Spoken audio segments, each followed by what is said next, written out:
बिस्मिल्लाहिर्रहमानिर्रहीम। अस्सलाम वालेकुम नाजरीन, मैं हूं आपकी मेज़बान डॉक्टर मुक़द्दस मलिक का आपके अपने प्रोग्राम आपकी बात आपके साथ में। नाजरीन, वक्त एक ऐसी चीज़ है जो सबसे बड़ा उस्ताद है, आपको हर चीज़ सिखा देता है। कभी तो ये ऐसे हालात में आता है कि आपके पास ज़िंदगी के तमाम नशेब व फ़राज जो हैं आप उनको फ़ेस करते हैं, और कभी ये इतना सुहाना ख्वाब बन कर आता है कि आपकी ज़िंदगी में तमाम चीज़ें आती हैं और आप अपने आप को बहुत खुशकिस्मत समझते हैं। लेकिन सबसे बड़ा अहम जो पैगाम है उसको आपने याद रखना, और वो ये है कि वक्त का ज़िया नहीं करना। आइए इसी पैगाम के साथ हम आज मौजूद हैं यूनियन कौंसिल बराली में, जो वाक़या है डिस्ट्रिक्ट कोटली में, आज़ाद कश्मीर में। और हमारे साथ जो शख्सियत मौजूद हैं, राजा वकास, न्यू मुंतखब कौंसलर हैं मुस्लिम लीग नून के। अगर मैं उनकी हिस्ट्री पर जाऊँ तो उनके वालिद गिरामी राजा मोहम्मद इकराम 10 साल जो हैं वो चेयरमैन रहे। इसी तरह से उनके ताया राजा अयूब साहब जो हैं वो भी 10 साल चेयरमैन रहे। और सबसे बड़ी बात, उन्हीं के ख़ानदान में उन्हीं के भाई राजा फयाज़ अकरम जो है वो उम्मीदवार असम्बली रहे, लेकिन बाद में मुस्लिम लीग नून की वाबस्तगी और मुस्लिम लीग नून से वफा का एक रिश्ता निभाते हुए उन्होंने मुस्लिम लीग नून के जो कैंडिडेट थे कियानी साहब, उनके हक़ में वो बैठ गए। तो आइए नाज़रीन, हम आपकी मुलाकात राजा वकास अहमद साहब से करवाते हैं और साथ ही उनसे राय लेते हैं। जिस तरह से बराली खास में उन्होंने इलेक्शन कंटेस्ट किया, वार्ड नंबर 1 से 4 इनके मुखालिफ कैंडिडेट थे, किस तरह से उन्होंने विन किया, किस तरह से उन्होंने कंपेन की अपनी और अपने मामलात को किस तरह सॉर्ट आउट किया। फ़ंड्स की फरहमी की भी बात करेंगे कि किस तरह से उनको फ़ंड्स दस्तयाब होंगे। अस्सलाम वालेकुम जी, कैसे हैं आप? वालेकुम सलाम, ठीक है, खैरियत से जी अल्हम्दुलिल्लाह। बिल्कुल रसम, जिस तरह से ख़ानदान में आपकी सियासत जो है वो माशाल्लाह से आपके ख़ानदान का एक मैं समझती हूँ कि सियासत पहचानी जाती है आपके ख़ानदान से, आपके वालिद गिरामी, आपके ताया और इस तरह से आपके भाई जो हैं। किस तरह से आपका सियासत में आने का दिल हुआ और किस तरह आपने इलेक्शन कंटेस्ट किया? बेसिक जो है ना, मेरे वालिद साहब राजा अकरम साहब और तया साहब यूनियन काउंसिल के 10 साल चेयरमैन रहे। तो इसीलिए हमारे अबाजाद की सीट थी, तो इसलिए मैं सियासत में हूँ। उन्होंने लोगों की बहुत खिदमत की, उनके नाम है जिसमें आप बड़ाली यूनियन काउंसिल में जहाँ भी जाएंगे मेरे वालिद साहब और तया साहब का नाम लोग लेंगे, आपको उनको याद करेंगे। बिल्कुल सही। रसम, जिस तरह से पंचायत जो है वो आपके वालिद गिरामी या आपके ताया जान पंचायत के एक प्रोसेस को करते थे एज ए काउंसलर, क्या आप भी चाहेंगे कि मामलात को जो है अपने ही इलाकों में बैठकर हल किया जाए या ज़्यादा थाना कचहरी का सपोर्ट किया जाए?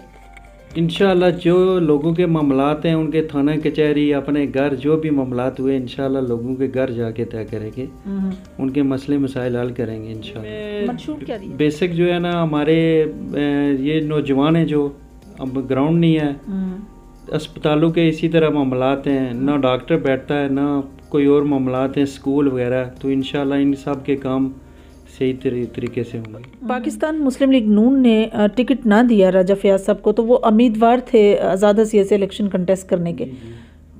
कौन सी वजह बनी जिस पर वो आकर उन्होंने एक कियानी साहब के साथ जो है वो अलायंस कर लिया? और क्या पार्टी के साथ वफा नभाई या शाह गुलाम कादर साहब के या किसी के XYZ कहने पर आप ऐसा हुआ? राजा फारूक आदिर साहब जो है ना वो पार्टी के उस टाइम सदर थे। बिल्कुल। और जो है ना पार्टी के साथ जो है ना वफा निभाई है। तो पार्टी ने जिसको टिकट दिया, तो भाई ने पहले ही कहा था कि पार्टी मुझे टिकट दे तो इंशाल्लाह मैं पूरा उसके पार्टी पे उतरूँगा। और दूसरा ये है कि फिर ज़ुबैर कियानी साहब को दिया तो वो उनके हक में है, हमने उनकी सपोर्ट किया है राजा फयाज साहब ने। जी हाँ। आपका जिस तरह से सरदार सिकंदर हयात साहब के साथ आपका एक ख़ानदानी वाबस्तगी थी, मुस्लिम लीग नून का एक बड़ा बोलबाला था कोटली के अंदर, मुस्लिम कॉन्फ्रेंस में जब वो थे तो कॉन्फ्रेंस से नून ने जन्म लिया। कौन कौन से ऐसे आपके इलाके में मतालबात तो जो इस टन्योर में हल हुए और कौन से मसाइल अभी भी आपको नज़र आते हैं? जब सिकंदर हयात साहब वज़ीर आज़म थे तो मेरे एक भांजे हैं राजा शौकत साहब, उन्होंने बड़ाली के लिए बहुत काम करवाए। बड़ाली में रोडें उन्होंने दी हैं, बड़ाली में डिस्पेंसरी का काम करवाया। जो जो मसले मसाइल थे ना, आप बड़ाली विज़िट करें, जो भी रोडें दी हैं राजा शौकत साहब ने दी हैं और सिकंदर हयात साहब की वसासत से दी हैं उन्होंने। जी सही। अभी आपको कौन कौन सा मसला यहाँ नज़र आता है जो सबसे स्पेसिफिक है और प्रायोरिटी बेस पर आप उसका हल करना चाहते हैं? एक तो ये है कि ग्राउंड होना चाहिए इधर, इंशाल्लाह उस पर काम करेंगे। गुड। और छोटे मोटे लोगों के जो मसले मसाइल है वो हल करेंगे इंशाल्लाह। राजा फैयाज साहब में क्या वो सारी खूबियां हैं जो आपके वालिद ग्रामी राजा अकरम में थी सियासी एतबार से? जी जी सारी खूबियाँ हैं। आपकी ज़्यादातर सिटिंग जो है वो भाइयों में किसके साथ है? हमदर्दी, प्यार, मोहब्बत, डिवोशन जिसको कहते हैं, वो किसके साथ ज़्यादा अंडरस्टैंडिंग है? मेरी सब भाइयों से है। स्पेसिफिक? जी सब। गुड। नौजवानों में जिस तरह से आपने ग्राउंड की बात की है, इसके अलावा ख़वातीन हमारे यहाँ बच्चियाँ जो हैं काफ़ी ज़्यादा एजुकेटेड हैं, लेकिन उनके लिए कोई काम या कोई सिस्टम नहीं है, या कुछ ऐसी भी सलीकामंद खातून हैं, लड़कियाँ हैं जो हुनर सीखना चाहती हैं, क्या ऐसे लोगों के लिए भी आपका कोई प्लान है? इंशाअल्लाह अल्लाह ताला ने मौका दिया है तो इंशाअल्लाह ज़रूर करूँगा। जो हमारी ख़वातीन हैं जो पढ़ी लिखी हैं उनके लिए बेहतर जो है ना रोज़गार के लिए या जो सिलाई वगैरह जो भी सिस्टम होगा इंशाल्लाह ठीक तरीके से पीडीएम बन रही है आज़ाद कश्मीर में भी, और मुस्लिम लीग नून और पीपल्स पार्टी के इत्तेहाद से कोटली का जो है वो डिस्ट्रिक्ट का चेयरमैन भी नामजद हो रहे हैं शाहनवाज साहब। क्या लगता है आपको फ़ंड्स किस तरह आपको दस्तयाब होंगे, क्योंकि मेंबर ज़िला कौंसिल भी पीपल्स पार्टी से हैं और चेयरमैन भी जो आपकी यूनियन कौंसिल का बनेगा आई थिंक पीपल्स पार्टी से होगा, या उनके साथ कुछ शराइत तय हुई हैं आपकी? बेसिक जो है ना पीडीएम जो बनी है वो अगर शाहनवाज यासीन साहब बन गए हैं तो फिर भी फ़ंड तो हमें मिलेंगे, तो हम लोगों के आगे काम करेंगे ना। जी जी।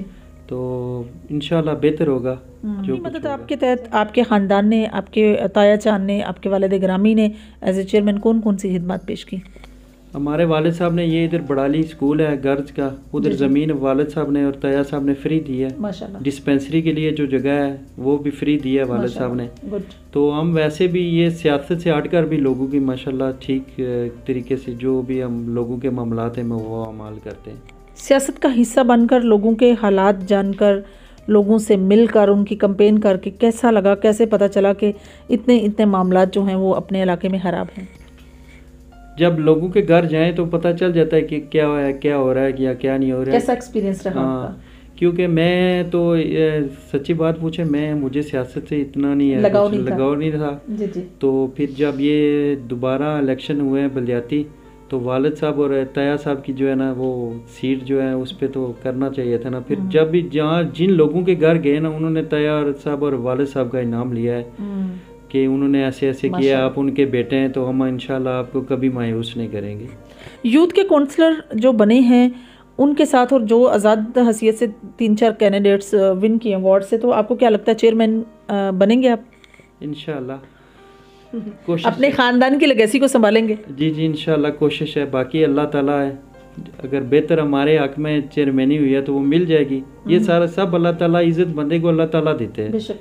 हाँ तो वह अगर मुकद्दर में हुआ तो हो जाएगा, नहीं हुआ तो कोई बस नहीं है। जिस तरह से 4 कैंडिडेट जो हैं वो आज़ाद थे और आप मुस्लिम लीग नून से, टोटल 2 यूथ का और इस तरह मिला के तो 6 आपके कैंडिडेट्स हो गए। आप उम्मीदवार चेयरमैन भी हैं। क्या आपको लगता है कि चेयरमैन बनकर आप पूरी यूनियन कौंसिल को बिल्कुल अपने फादर या ताया की तरह जो है वो खिदमत करेंगे? इंशाल्लाह अगर मैं चेयरमैन बन गया तो वालिद साहब और ताया साहब की तरह लोगों की खिदमत करूंगा, क्योंकि हम यहाँ पले बड़े हैं, हमें लोगों के मसले मसाइल पता है क्या मसले मसाइल हैं लोगों के। तो इंशाल्लाह लोगों को उनकी उम्मीदों पे पूरा उतरूंगा इंशाल्लाह। गुड।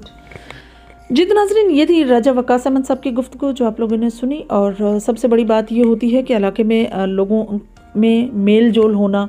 फिर इनकी ख़ानदानी लेगेसी ऐसी थी कि वालिद साहब भी चेयरमैन रहे, ताया साहब भी चेयरमैन रहे, तो लोगों के साथ किसी न किसी हद तक जो है वो मेल मिलाप रहा। मामलात सारे अच्छे से जानते हैं, बखूबी जानते हैं कौन कौन से मामलात हैं जिनको सॉर्ट आउट करना है। तो अब हम आपकी मुलाकात साजिद शकूर से करवाते हैं जो मखसूस नशिस्त पर यूथ के कौंसलर मुंतखब हुए हैं नौजवानों के, और यूनियन कौंसिल में नौजवानों के लिए क्या प्लान है, किस तरह से वो काम करेंगे, आइए उन्हीं से सुनते हैं। उनका क्या प्लान है उन्हीं से पूछते हैं। अस्सलाम वालेकुम जी, कैसे हैं आप? वालेकुम सलाम, मैं ठीक, आप सुनाएं? अल्हम्दुलिल्लाह। साजिद, जिस तरह से आप मखसूस नशिस्त पर कौंसलर मुंतखब हुए हैं और it's a very first time after long 31 years ago कि 31 साल के बाद बल्दियात का दोबारा से मौका मिला है आपको। नौजवान जो हैं वो बड़े एक्टिव हैं, बड़े मतलब उनका बड़ा अहम रोल भी है माशरे में। क्या प्लान है आपका उनके लिए?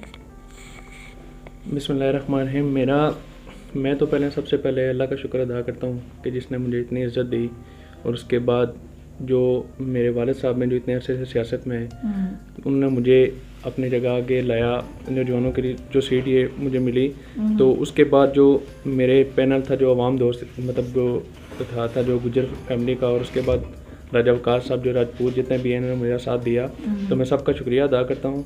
तो इंशाअल्लाह अब मैं जो पूरी यूथ का यूसी बड़ाली का बनाऊँ यूथ का काउंसलर, तो इंशाअल्लाह मुझसे जो भी हुआ मैं वहाँ सबके साथ मिलजुल के अपनी एक टीम बना के, तो उसका जो भी मसला हुआ, किसी को जो मसाइल हुए, इंशाअल्लाह सबको देखेंगे, उसका हल निकालेंगे।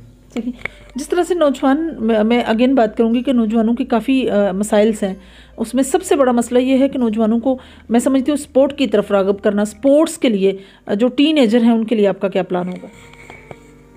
सबसे पहले ये कि मैं खुद क्रिकेट खेलता हूँ, स्पोर्ट्समैन हूँ, तो मैं समझता हूँ कि हमारे इस पूरी बड़ाली में जितने कोई भी ऐसी जगह नहीं है जहाँ पे क्रिकेट ग्राउंड हो, ठीक है। तो हम काफ़ी मुश्किल से मैं खुद गुजरा हूँ, क्योंकि हमारे पास कोई ऐसा ग्राउंड नहीं है। तो इंशाअल्लाह जो हमारी टीम होगी, जो हमें कोई भी जब आगे फंड मिलेंगे या कुछ भी होगा, रजब वकास साहब मेरे साथ होंगे, इंशाल्लाह ये हमारे नेक्स्ट चेयरमैन भी होंगे, तो हम मिलजुल के एक बड़ाली के लिए एक अच्छा सा ग्राउंड मुनक्किद करेंगे। और उसके बाद जो भी हुआ, किसी माशरे में कहते हैं कि जब ग्राउंड हो, ग्राउंड आबाद हो तो अस्पताल वीरान होते हैं, ठीक है। तो जो भी हुआ हम सब मिल के इंशाल्लाह करेंगे। अपने ही यूनियन काउंसिल के नौजवानों को आप क्या पैगाम देंगे और किस तरह से उन लोगों का को अपनी लिस्ट में शामिल करेंगे? मेरे कहने का मकसद ये है कि चूँकि एक नौजवान जितने भी आप उन्हीं के काउंसलर मुंतखब हुए हैं, तो उनके लिए क्या क्या और आपका मज़ीद बेहतर करने का प्लान है? मैंने आपको बताया ना कि हम एक टीम बनाएंगे, ठीक है। तो हम अपना व्हाट्सएप ग्रुप, कोई फेसबुक ग्रुप बनाएंगे, तो सब नौजवान जो उसमें होंगे पूरी यूनियन काउंसिल बड़ाली के, ठीक है, उसमें हम उनको शामिल करेंगे। किसी को भी कोई भी मुश्किलात हो, हम मिलजुल कर, मैं हो गया, राजा वकास हो गए, जो हमारे गुजर बरादरी के जो 3 उम्मीदवार जीते हैं, तो जितने भी होंगे हम मिलजुल के काम करेंगे। किसी को कोई भी काम हो तो उस ग्रुप में हमें बताएगा, तो इंशाल्लाह हम उसका हल करेंगे। जी, तो नाज़रीन, ये थी साजिद शकूर साहब की गुफ्तगू। सबसे बड़ी बात होती है नौजवानों का, आपको पता है माशरे में बड़ा पॉजिटिव रोल है उनका होना, उनका जो एक असर है वो बाकी तमाम सारे बाकी जितने भी करैक्टर्स हैं सबसे डिफरेंट है।